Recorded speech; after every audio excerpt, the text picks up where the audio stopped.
may not believe it, but I actually do this kind of thing quite often. In fact, I've spent so much time working with this machine that now we're really beginning to communicate.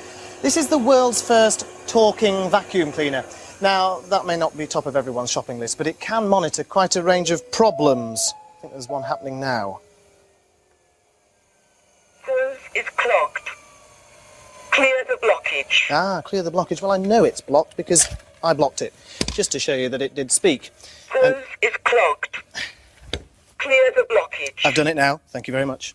Inside here, pressure sensors monitor airflow through the hose and the bag, and if there's a blockage or the bag's full, the air pressure changes, and they complete a circuit to the microprocessor, which triggers the voice synthesizer.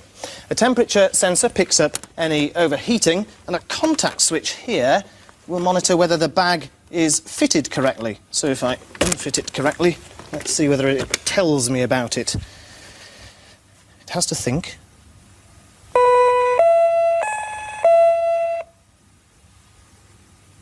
Bag is not correctly fitted. Ah, well, this cleaner will be in the shops later this year, and it could be just the start of a whole range of domestic tools Bag which is not correctly we'll be able to fitted. talk to you whilst you're doing the housework, but don't worry.